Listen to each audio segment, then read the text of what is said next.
Assalamualaikum warahmatullahi wabarakatuh. Bagaimana kabar semuanya? Semoga kesehatan, kebaikan selalu menyertai kita. Amin, amin ya robbal alamin. Pada kesempatan hari ini kita akan belajar dan berdiskusi tentang prinsip, fungsi, dan syarat penataan lingkungan belajar anak. Sebelum kita mulai diskusi pada hari ini, mari kita awali dengan bacaan basmalah terlebih dahulu. Bismillahirrahmanirrahim. Berikut pembahasan selengkapnya. Yang pertama, konsep penataan lingkungan belajar. Penataan lingkungan belajar merupakan penataan lingkungan fisik, baik di dalam maupun di luar ruangan. Penataan ruangan di sini termasuk seluruh aksesoris yang digunakan. Jadi, dalam penataan lingkungan belajar, sesungguhnya berkaitan dengan penataan ruangan atau penataan kelas. Maka dalam penataan ruangan di sini mencakup bentuk dan ukuran ruangan. Jadi bentuk ruangannya seperti apa itu harus sudah didesain, ditata sedemikian rupa termasuk ukuran ruangannya. Nah, tentu ukuran ruangan di sini melihat dari jumlah anak. Nah, kriterianya seperti apa? Kriteria ruangan atau ukuran ruangan di sini itu satu anak itu dengan perbandingan 1 meter persegi. Sehingga ketika anaknya itu ada 10 anak, ada 10 anak, maka ya kurang lebih 10 meter persegi. Itu idealnya. Tapi tentu saja ukuran ruangan di sini ya ditentukan saja kira-kira anak bisa bergerak dengan bebas, anak bisa bergerak dengan leluasa, maka itu sudah ideal untuk anak belajar.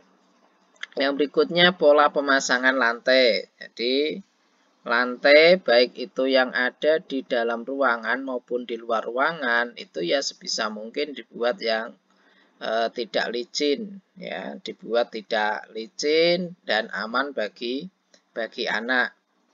Kalau di luar ruangan ya bagaimana misalnya paving itu dibuat dengan menggunakan berbagai macam warna itu akan jauh lebih menarik begitu. Misalnya di dalam kelas itu juga bisa misalnya lantainya sudah terlanjur terpasang licin, ya bisa dikasih karpet sehingga aman bagi anak. Yang berikutnya warna dan gambar-gambar pada dinding. Jadi bagaimana dinding kelas atau dinding di dalam ruangan itu diberikan warna yang menarik. Tidak monoton satu warna saja, tetapi paling tidak ada 2 atau 3 warna. Dan apabila memungkinkan itu dikasih lukisan-lukisan atau gambar-gambar pada dinding. Tentu gambar-gambarnya ya disesuaikan dengan usia anak, ada nilai-nilai edukatifnya begitu. Yang berikutnya alat permainan edukatif anak. Artinya dalam penataan ruangan di sini juga termasuk bagaimana alat permainan edukatif yang ada di sekolah itu ditata dengan baik. Ya, diberi rak-rak tersendiri yang mudah dijangkau oleh anak Kemudian termasuk penataan ruang di sini juga dekorasi ruangan. bagaimana ruangan yang digunakan untuk belajar anak itu dikasih aksesoris, dikasih pernak-pernik yang di situ mampu menstimulasi perkembangan anak. Tentu supaya bisa menstimulasi perkembangan anak, maka dekorasi harus disesuaikan dengan tema pembelajaran. Misalnya temanya adalah tentang buah-buahan, berarti dekorasinya tentang buah-buahan. Apabila tema pembelajarannya tentang alat transportasi, maka ya dekorasinya berkaitan dengan alat transportasi, misalnya begitu. Yang selanjutnya, penataan ruang sangat menentukan keberhasilan pembelajaran. Jadi penataan ruangan atau penataan kelas itu sangat membantu ya untuk keberhasilan pembelajaran anak. Nah, yang berikutnya, lingkungan belajar harus ditata dengan rapi. Ya, semua mainan yang boleh digunakan anak ditata dalam rak yang terjangkau oleh anak, sehingga secara mandiri anak dapat mengambil dan mengembalikannya. Nah, ini artinya di sini untuk melatih kemandirian anak. Jadi bagaimana lingkungan belajar anak atau ruang kelas anak itu ditata dengan rapi, mainan ditaruh di rak-rak yang terjangkau oleh anak. Supaya apa? Supaya anak secara mandiri dapat mengambil dan mengembalikannya. Jadi di sini adalah melatih kemandirian, juga melatih tanggung jawab, gitu ya. Kemudian lingkungan belajar harus ditata supaya dapat membangun kepercayaan diri anak.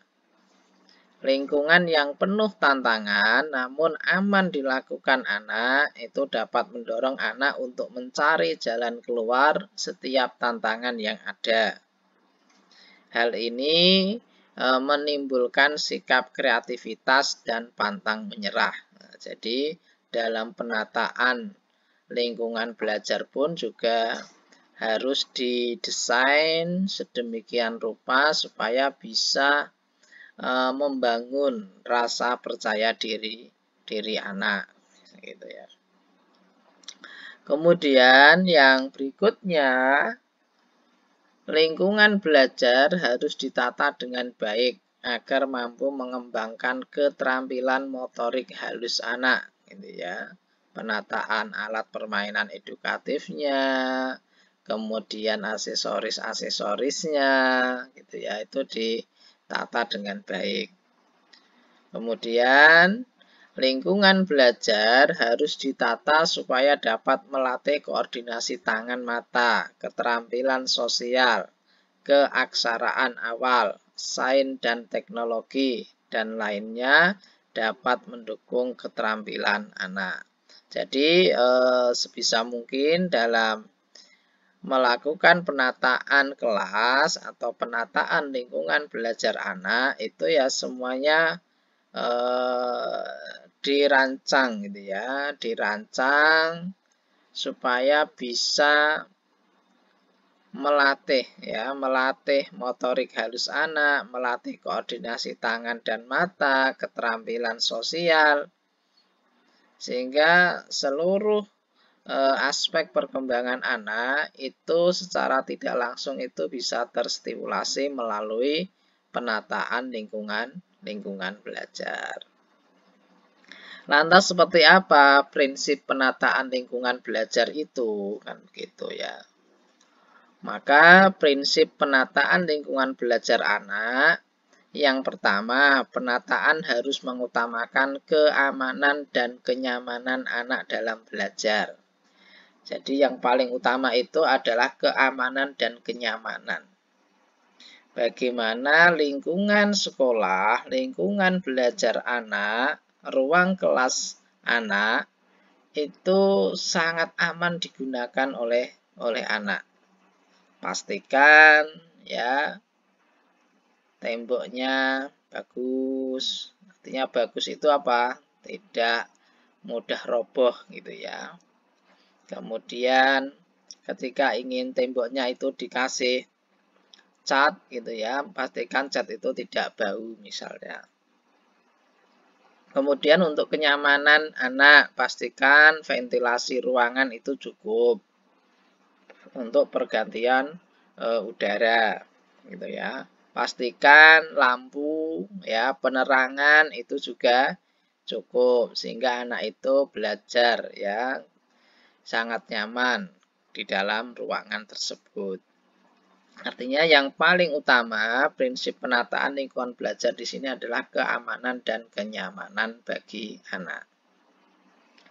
Yang kedua, penataan harus mampu mendorong anak untuk dapat bereksplorasi. Jadi bagaimana lingkungan belajar anak itu bisa menjadikan anak mengeluarkan ya seluruh kemampuannya untuk bereksplorasi sehingga kreativitas anak, inovasi anak itu bisa berkembang dengan baik. Kemudian yang ketiga, penataan harus mendukung anak untuk dapat berinteraksi dengan lingkungannya. Artinya bagaimana anak itu bisa memanfaatkan ya lingkungan belajar itu sebagai sumber belajar. Baik itu temannya sendiri, baik itu alat permainan edukatif, baik itu aksesoris-aksesoris yang digunakan, itu semuanya bisa dijadikan sebagai sumber belajar bagi anak. Kemudian yang keempat, penataan harus disesuaikan dengan karakteristik ya perkembangan anak. Artinya disesuaikan dengan kebutuhan anak, disesuaikan dengan tema pembelajaran anak. Ya, pastikan ya dekorasi itu tadi saya sampaikan harus disesuaikan dengan usia anak. Jangan sampai dekorasinya nanti mungkin tidak sesuai dengan kebutuhan atau perkembangan anak. Yang selanjutnya adalah fungsi penataan lingkungan belajar. Jadi fungsi penataan lingkungan belajar yang pertama itu adalah mempersiapkan lingkungan fisik yang aman, nyaman, menarik. Nah, ini ya. Jadi fungsinya itu adalah untuk menyiapkan lingkungan fisik yang aman, nyaman, menarik. Jadi aman digunakan anak, nyaman digunakan anak, menarik bagi anak. Dan didesain sesuai dengan perencanaan sehingga mendorong anak untuk mengoptimalkan perkembangan. Artinya disesuaikan dengan perencanaan itu apa? Disesuaikan dengan tema pembelajaran. Yang kedua, mendukung anak untuk mandiri, bersosialisasi dan menyelesaikan masalah. Jadi harus melatih kemandirian, melatih sosialisasi anak atau interaksi anak, juga untuk menyelesaikan masalah atau problem solving gitu ya. Kemudian yang berikutnya adalah syarat penataan lingkungan belajar anak. Jadi ada syarat-syarat yang mesti diikuti dalam melakukan penataan lingkungan belajar anak. Yang pertama, ruang atau tempat yang digunakan untuk pembelajaran harus bisa menarik dan mengundang minat anak untuk bermain di situ. Ya. Artinya di sini apa? Jadi dalam melakukan penataan tidak asal ditata gitu, tidak, tetapi harus yang menarik dan mengundang minat anak untuk bermain gitu ya. Maka tadi aksesorisnya yang menarik gitu ya, dekorasinya yang menarik, cat temboknya yang menarik, gambar-gambar di temboknya yang menarik begitu. Nah, itu akan bisa mengundang anak untuk bermain atau untuk belajar. Yang kedua, segala sesuatu dan setiap tempat harus mengandung unsur pendidikan, mulai dari warna sampai aksesoris lainnya. Nah, ini ya. Intinya yang kedua ini harus ada nilai edukatifnya, gitu ya. Harus ada nilai edukatifnya, harus mendidik. Dekorasinya harus mendidik, gambar-gambarnya harus mendidik, aksesorisnya harus mendidik. Jadi ini adalah syarat yang kedua. Kemudian yang ketiga, aman, ya, nyaman, sehat, bebas dari benda-benda yang dapat melukai anak, serta binatang-binatang kecil yang berbisa. Jadi pastikan untuk di dalam maupun di luar ruangan itu ya harus aman, nyaman, sehat, ya, bebas dari benda-benda yang dapat melukai anak. Misalnya ada paku-paku, ada colokan listrik, begitu ya. Itu harus pastikan itu aman bagi anak. Misalnya kalau colokan listrik ya jangan di bawah, di atas naruhnya. Atau benda-benda tajam yang lainnya itu pastikan itu pada posisi yang aman, gitu ya. Serta pastikan terutama untuk di luar ruangan binatang-binatang kecil yang berbisa itu tidak ada, gitu ya. Kemudian yang keempat, menekankan berbagai macam media, termasuk bahan-bahan alam, bahan-bahan daur ulang, disimpan di tempat yang mudah digunakan dan disimpan kembali. Artinya dalam penataan lingkungan belajar itu bisa memanfaatkan benda-benda yang ada di sekitar. Apakah menggunakan bahan bekas, bahan alam, atau mungkin menggunakan bahan-bahan yang didaur ulang atau mungkin dibeli di pasaran, itu bisa saja. Semua tergantung kreativitas dari guru. Nah, dalam penataan lingkungan belajar anak ini, usahakan dalam melakukan penataan itu juga melibatkan anak, sehingga anak merasa senang, gitu ya, karena dilibatkan dan merasa memiliki, begitu ya, ada rasa tanggung jawab. Kemudian bagaimana tetap menjaga lingkungan itu tetap rapi, tetap aman, ya, sehingga bisa digunakan belajar anak, bisa digunakan bermain anak dengan penuh, ya, penuh kebahagiaan, ya, dengan penuh kenyamanan, sehingga tujuan pembelajaran yang diharapkan itu bisa tercapai dengan lebih mudah. Demikian tadi beberapa hal tentang prinsip, fungsi, dan syarat dalam penataan lingkungan belajar anak. Mudah-mudahan bermanfaat. Kita lanjutkan pada pertemuan berikutnya. Kurang lebihnya mohon maaf. Saya akhiri. Wassalamualaikum warahmatullahi wabarakatuh.